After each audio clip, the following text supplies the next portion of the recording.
Hello, everyone. SandDAO podcast number 31. Today, we'll be talking about the Sandbox ecosystem. Something I've been looking forward to for quite some time, which is basically an explanation for how things work based on what I've seen. I've been a part of most segments of the ecosystem when it comes to being a gamer, a marketplace purchaser, a landowner, avatar owner, a experienced publisher. I've delved into VoxEdit, not extensively, but enough to mint stuff, and placing blocks in GameMaker to the point where we've published our own experiences.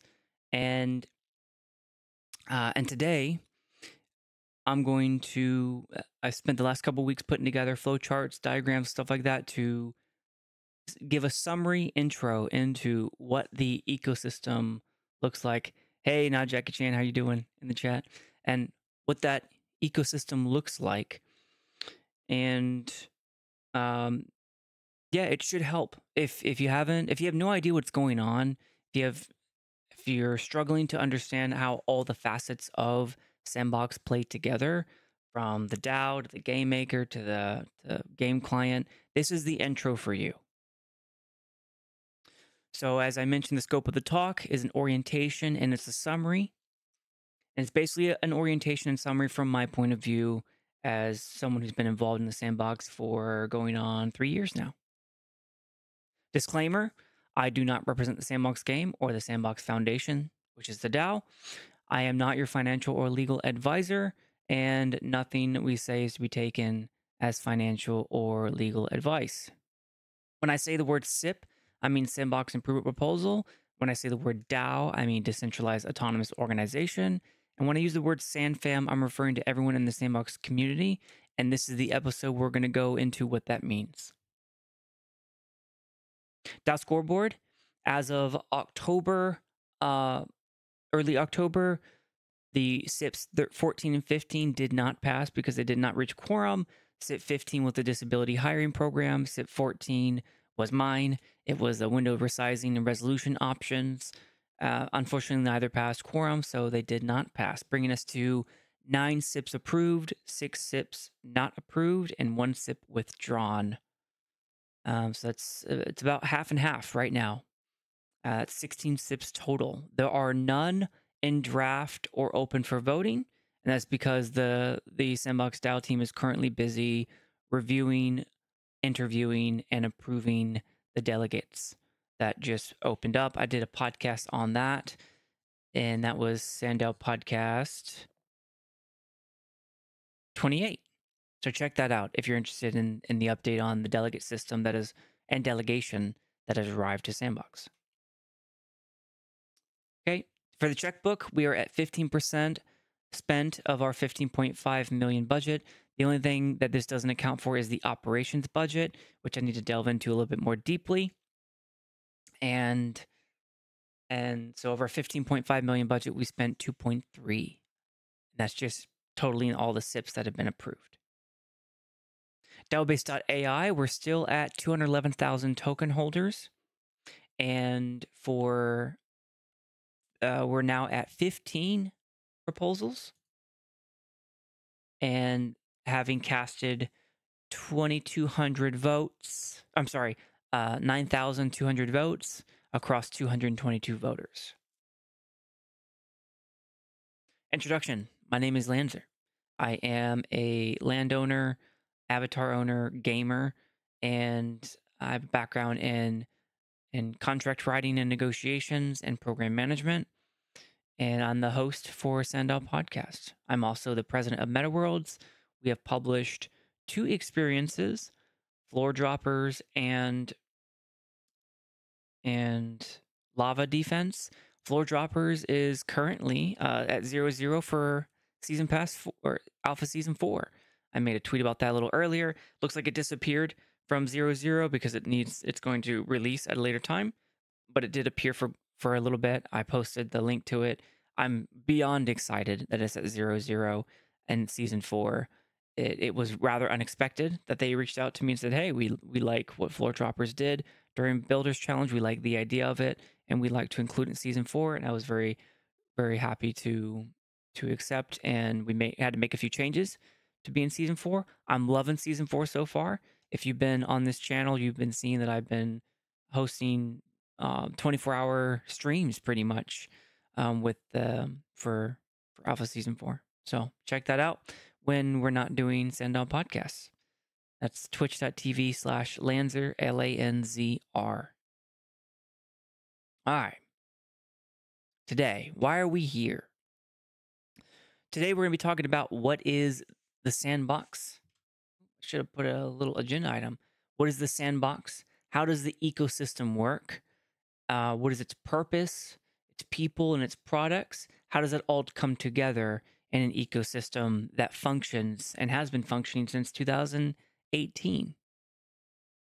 Okay, so what is a sandbox? It first started in 2012 as a mobile game. It was not blockchain enabled. As if you YouTube speeches made by Arthur Madrid and Sebastien Borget, they articulate this in a number of their conferences. Started in 2012, and it transformed into a metaverse game with the blockchain ecosystem in 2018, and it went from mobile to PC. So, having been involved in most of the things in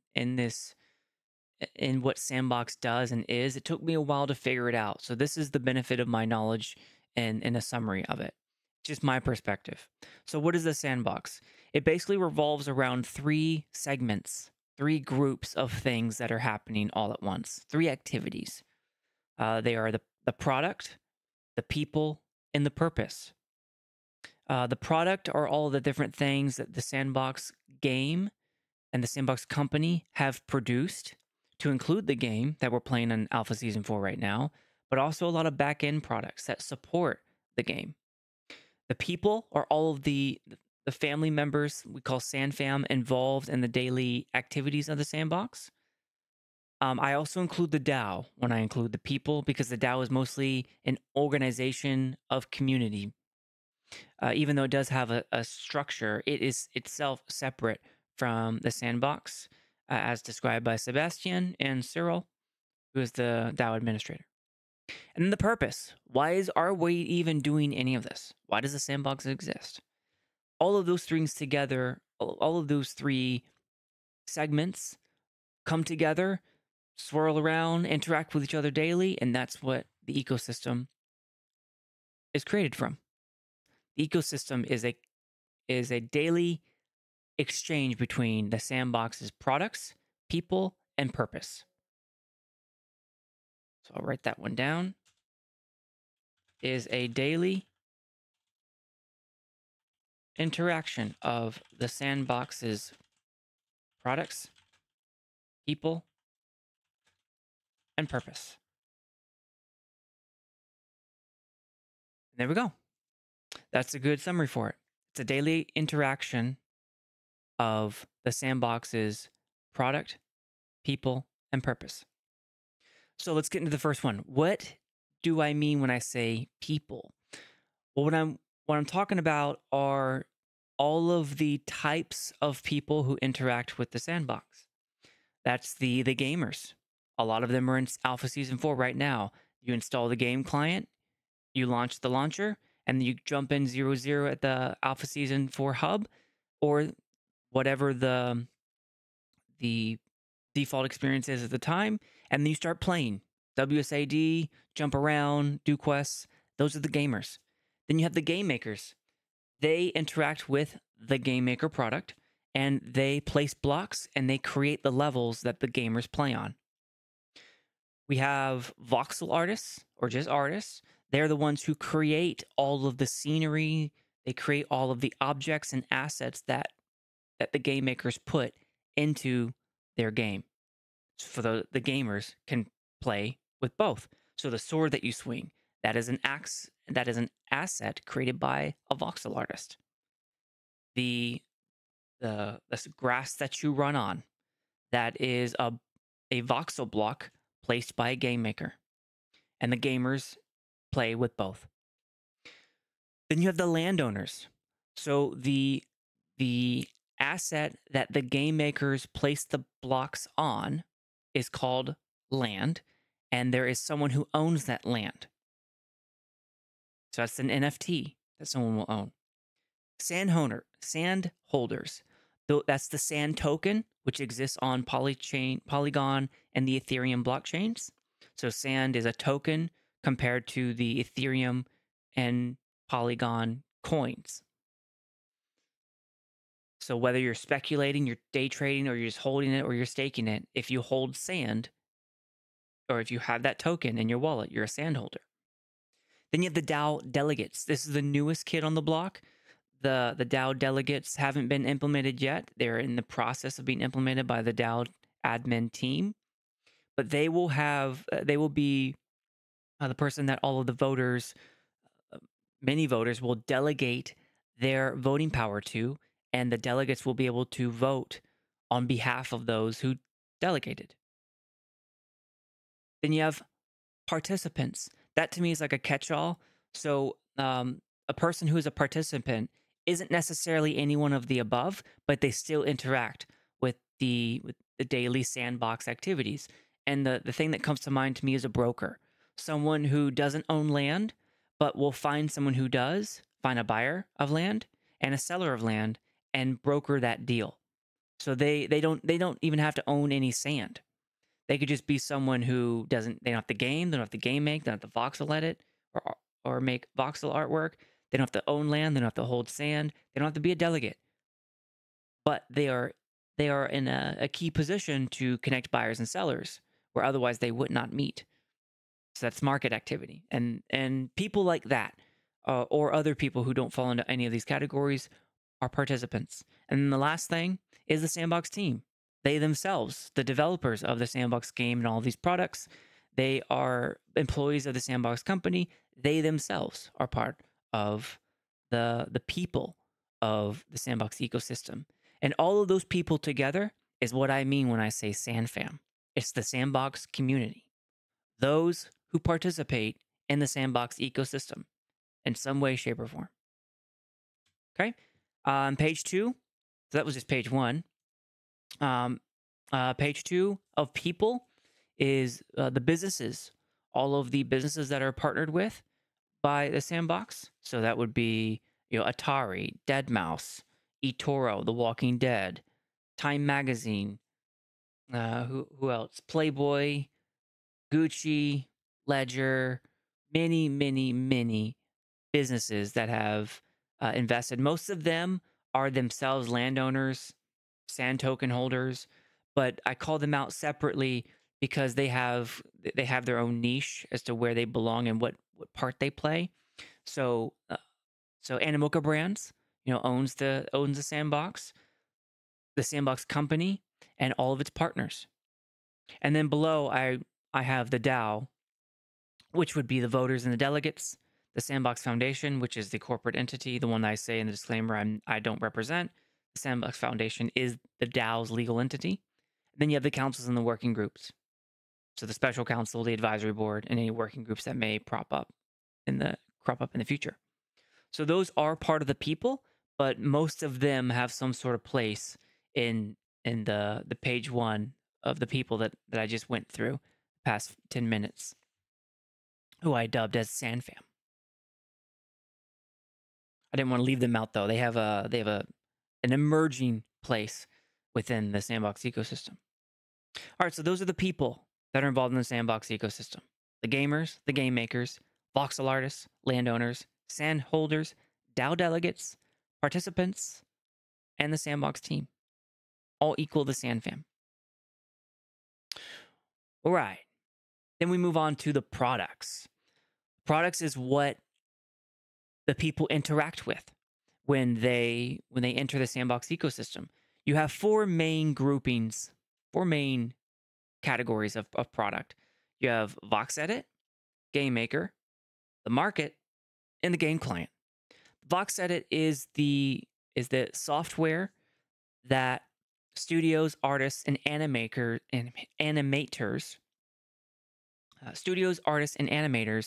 interact with to create voxel art. So a lot of the NFTs that you see in the marketplace, all of the assets, the props, the equipment, those are all created by voxel artists mostly through VoxEdit. There are competing products, but VoxEdit is the official Vox editor for the Sandbox. So that's one product. Second product is the GameMaker. That's where most of your studios and game devs and quality assurance testers exist in. That's where you place blocks to create your experience, your level designers. That's where the engineers will go in to create game logic, all your triggers and messages and mechanics that make an experience work, your quests.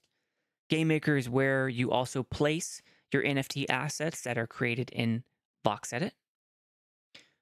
And you publish experiences to the Sandbox map. So if you are playing in Alpha Season 4, you are playing on an experience created by a GameMaker with assets created from VoxEdit. And then we have the game client. That is the main mechanism through what most of the community interacts with. That's where you actually play the game. So the two products out of that is the game client and the Sandbox launcher. The game client is the actual thing where you open up and you join experience and you play. The game launcher is now kind of like when you have Steam or it's kind of like Steam when you open it up, and it's kind of like a game manager, so to speak. It's very new, so it's still they're still working out the kinks, but I imagine that's where you're also going to end up with VoxEdit and GameMaker, downloading it out of there. But for right now, it just has the Sandbox game client, and it will be an it's also an auto updater. So that's where your gamers, your guild members, and your Web 2 and Web 3 users interact with mostly, is through the game client. Last but not least is the market. The market is the activity on blockchain, and all the buying and selling and speculating and deal making mostly through the market, which is the avatar marketplace, the Sandbox marketplace, which is where you can buy assets and equipment. You have the blockchains, all the exchanges where you can buy and sell sand token, and then the map where you can buy and sell land. You can also do it through Magic Eden or OpenSea. So the market is where all the buyers and sellers, the staking happens, the brokers and the exchanges all interact with each other. So those four products exist within the Sandbox ecosystem, which is the VoxEdit, the GameMaker, game client, and the market. And that's where all the people, they have some part to play in. Last but not least is the purpose. The purpose. So what is the purpose of the Sandbox? Why are we here? So taken from the Sandbox Whitepaper, which was launched in 2020, the words it starts out with is to play, create, govern, earn. So what does that mean? Welcome to the metaverse, is what it says.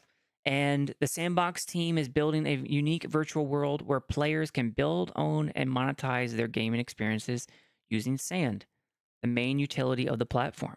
So we kind of already went over what the Sand was, what gaming experiences were. Experiences is what the player will play on. Sand is the token. Build on land using GameMaker. You own the land and NFTs by purchasing them on the blockchain and in the marketplace. You monetize by staking or buying and selling. And all of that is metaverse gaming. Metaverse meaning, web-enabled, massively multiplayer online.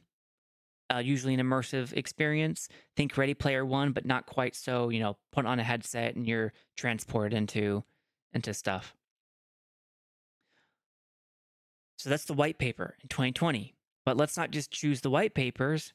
Let's also hear the words of the people who co-founded this whole thing. So Sebastien Borget, who is the Sandbox co-founder and the COO, Chief Operating Officer. A quote from one of his, couple of his AMAs is quoting from Sebastien, "The Sandbox is how we empower anyone to become a creator, where we build a virtual world that brings culture and gaming together." So culture is a very deep word. I might even have to do a podcast on in the future, but far more experienced minds than I can comment on culture. That's like the people's interactions. It's your customs. It's your art, your entertainment, your customs and courtesies. Culture, how a society lives and functions. So this brings many different cultures and the gamers together. You know, your first person shooters, your MMOs, your RPG players, puzzle, party gamers, all of that stuff. You bring them all together in a virtual world. And you do that by enabling anyone, empowering, in Sebastian's words, anyone to become a creator, to build, to create, to buy, to sell, to own. All of the things to govern. All of the things that were said in the white paper. Okay? That's Sebastien Borget. Quoted as saying how the sandbox is how we empower anyone to become a creator. And later on in that sentence, he says, build a virtual world that brings culture and gaming together. Arthur Madrid, who is also Sandbox co-founder and currently the chief executive officer, the CEO, said, "We are building a blockchain metaverse where anyone can buy land and create their own digital space. We believe in a new immersive and social experience." So you start to see some similar trains of thought happening here. Arthur Madrid, who's very business-minded, very entrepreneurial. If you watch a lot of his videos, he's been an entrepreneur for quite some time, more in like the management leadership role, that sort of thing. And his take on it is a blockchain metaverse.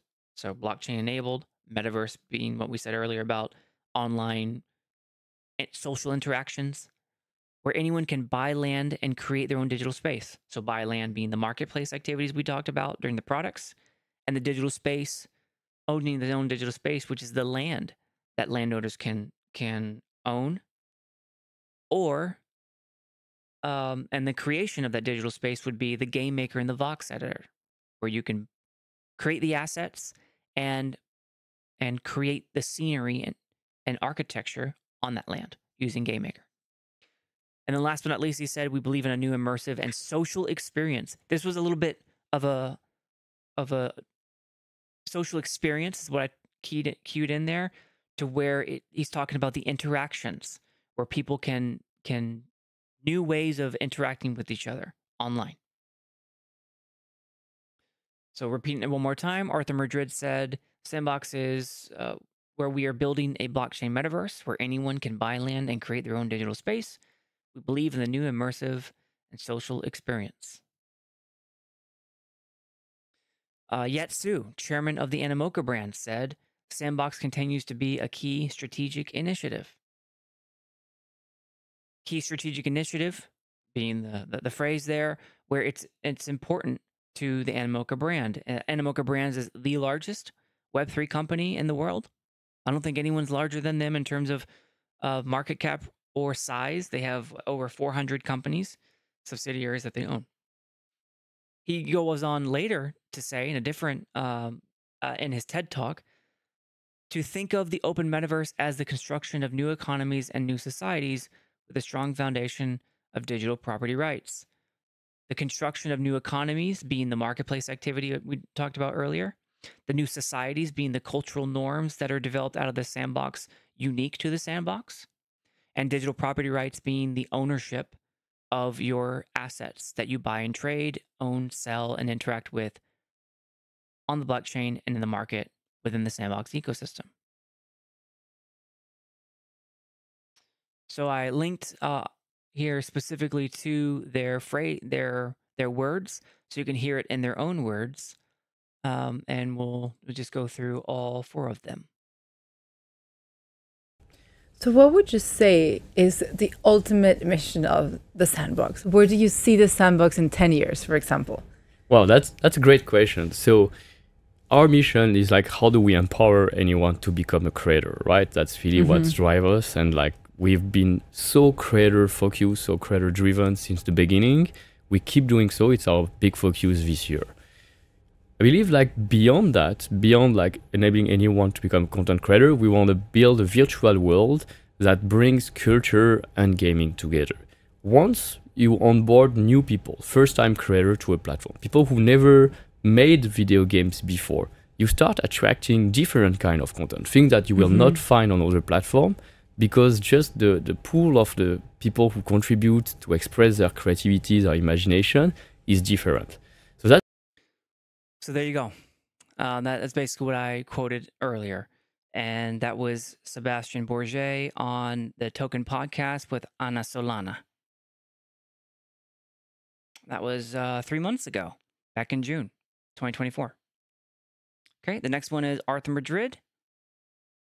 Doing right now? What are you trying to work on? So yeah, like we are building a blockchain metaverse where anyone can buy lands and create their own digital space and host people. We believe on a new immersive and social experience that is enabling a new way to interact, a new way to build, a new way to trade, a new way to own, a new way to govern. So basically, we do believe like decentralization and Web 3.0 can definitely change the way people play. And this is what we're working every day on. So there you go. That was back 2 years ago with Arthur Madrid, and in November of 2021 on the Bit About Crypto podcast. And then Yat Siu, this was... You are, what products, what games you're building now? Well, I mean, I think, obviously Sandbox continues to be a key strategic initiative, but otherwise, one of the other initiatives that, we're really focused on is the Mochaverse. And I might have to do a podcast all on Mochaverse in the future and how that may really interact with the Sandbox. I mentioned it briefly earlier on page 2 of the people part where Animoca brands. So we won't focus on that now, but Yat Siu, this was Yat Siu on the Defiant podcast. And it was fascinating to me for him to say that Sandbox is a key strategic initiative. And you see why when he constantly talks about digital property rights. And I'll let him speak for himself on his TED Talk. Think of the open metaverse as the construction of new economies and new societies with a strong foundation of digital property rights. This presents us with a remarkable opportunity to shift away from this current form of shareholder capitalism that has left so many people behind to this newer form of stakeholder capitalism in which every participant can now also become an owner. So that was Yat Siu's TED Talk a year ago on August 2023. And it wasn't a TEDx talk, it was a TED Talk. So the main TED stage. And there was a lot there. I would highly recommend that you go watch that. It was very enlightening when it comes to the concepts, strategies, and ideas, how to approach Web3. And I found many phrasing that I use myself now that I really think is very descriptive of what it is that we're after. But in any case, zeroing it back into Sandbox, this is the purpose. This is why the Sandbox exists, with the main people who are behind it. All right. So though we just went over in depth the 3 things that are all playing together, the 3 segments: your products, your people, and your purpose. They are interacting with each other. They're making exchanges all the time. Your people being the SandFam, your products being the software products put out by the game company and the market activity, and the purpose being the reason why the founders and the main muscle movers behind the Sandbox are for it to be in existence. So the Sandbox ecosystem, what are we left with? How's it all function together? You have on the left your white paper and the reasons for why the Sandbox exists, spoken by the people who are the main movers and leaders behind it. Then you have the products, the market activity, the game client, the GameMaker, and the VoxEdit. After that, you have the SandFam, which are the gamers, the game makers, voxel artists, landowners, sand holders, DAO delegates, participants, and the Sandbox team. When you put them all together, what is it that you're left with? What do you get? You get that ecosystem, the daily interactions, and of all the people, purpose, and products, buying and selling, content creation, playing the game, making assets, trading, purpose, charity, existence, identity, culture. All of those things are happening each day, and that is what it means for the Sandbox ecosystem to exist.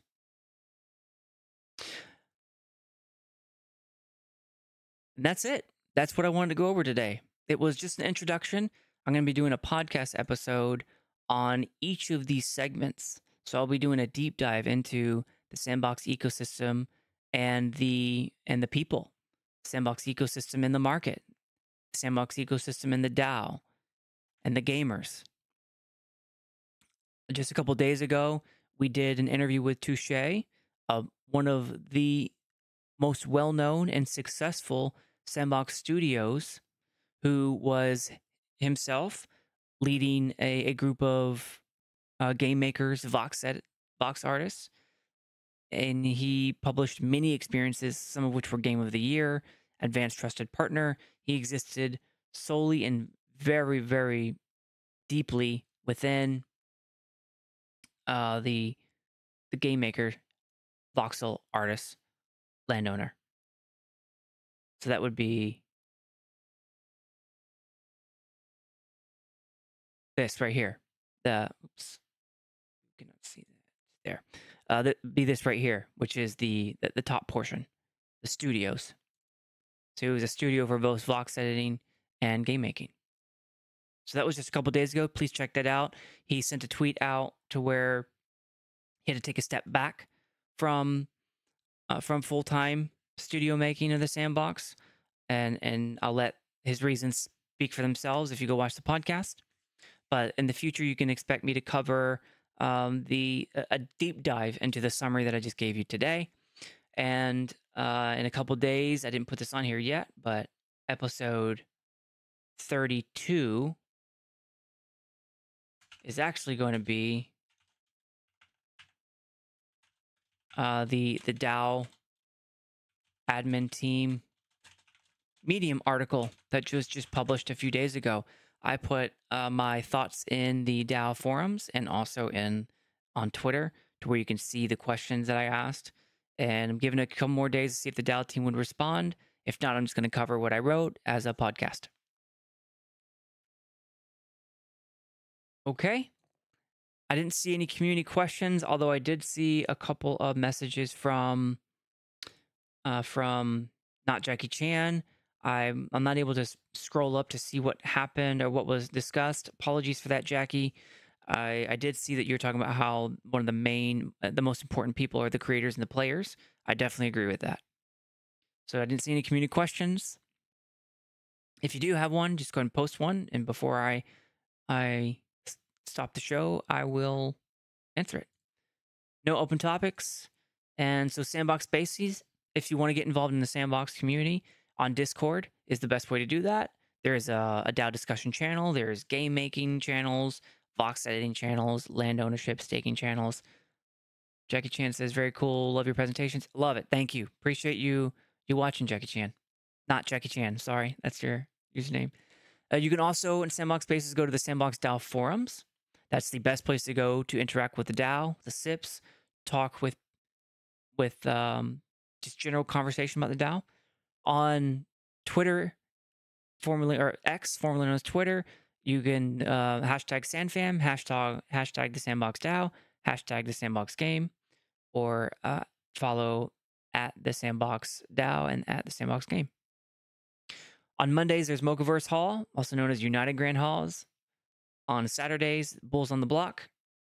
On Monday through Friday, Coffee with Captain. It's mostly an ape chain enabled, but they do talk about the sandbox.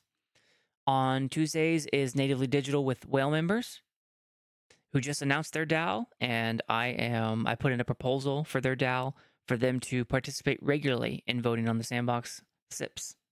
And then monthly is SandFam Cafe, hosted by Bruno, otherwise known as Pickaxe Master, and we did an interview with him last month, and that was SandDAO podcast number 17, back in August. Okay, I'm now going to raid someone, see who else is online. Big Dave Stream, I'm going to raid him. It's a Sandbox streamer right now. Big Dave Stream. So, thank you all for your time. Today was about the Sandbox ecosystem, the products, the people, and the purpose. And I will be continuing my stream after this for the Sandbox Alpha season. Have a great day, everyone.